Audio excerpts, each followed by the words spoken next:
2,500 pesos na capsule room kasama na ang kuryente at tubig? Yan ang ibinahagi ng isang empleyado sa Makati City na si Andrea Carino. Umabot na sa halos 5 milyon ng views ng video tungkol sa kanyang tipid lifestyle bilang isang Gen Z na nagtatrabaho sa Metro Manila. Isa si Andrea sa dumaraming Pilipino na mas pinipili ang capsule room so ang individual sleeping pods na sa kipot ay tila para kang nasa loob ng box. Pero sa kabila ng maliit na space, kumpleto naman yan sa gamit. May tulugan, may electric fan, may ilaw, may patungan ng gamit, at sa iba, air condition pa. Ayon kay Andrea, mula pa siya sa Calamba, Laguna. Kaya mahirap para sa kanya ang araw-araw na biyahe papunta at pauwi mula sa kanyang trabaho sa Makati. Dahil dito, naganap siya ng murang matutuluyan. So, naghanap kami ng mga friends ko sa FB ng bed space. Una talaga naming choice as bed space kasi mas mura, ganyan.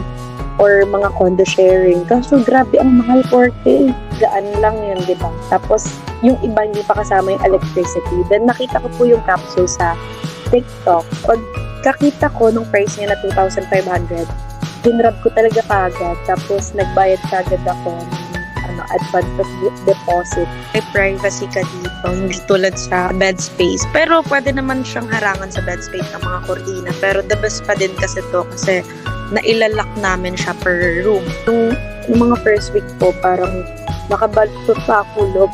Okay naman siya kasi ang gagawin mo lang naman after work, matutulog ka lang. Kasi lalo na kapag katulad ko, yung minimum wage earner lang ako. Hindi naman ako nahihirapan. Kumbaga, nasanay na lang din.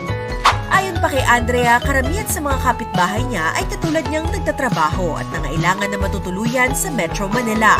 Pero bukod sa long-term rental, meron din namang capsule rooms na nag-o-offer ng short-term stays. Isa na rito ang Unique Capsule sa Pasay City.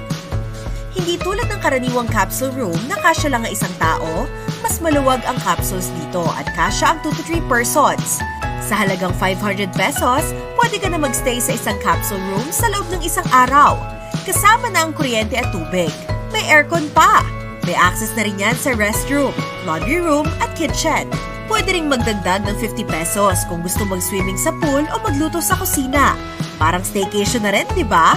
Ang usual clients po talaga namin is yung mga seafarer na nag-aasikaso ng mga papeles, mga land-based po na OFW, and then yung mga travelers po from provinces may kailangang asikasuhin dito sa Pasay or dito sa Metro Manila. Kung titignan, mas pricey or syempre mas may dagdag dun sa price yung capsule room. Pero in terms of privacy, in terms of dun sa comfort na binibigay nito, mas okay yung capsule rooms. Unlike sa bed space, hindi ka pwede magsama eh. Sa capsule rooms, pwede mong isama yung kapatid mo, kaibigan mo, asawa mo, jowa mo. And may privacy kayo. Kahit mukhang masikip at hindi praktikal sa iba, para sa mga Pinoy na naghahanap ng privacy na hindi pasakit sa bulsa, capsule room ang solusyon. Ikaw kapatid, kaya mo bang tumira sa capsule room?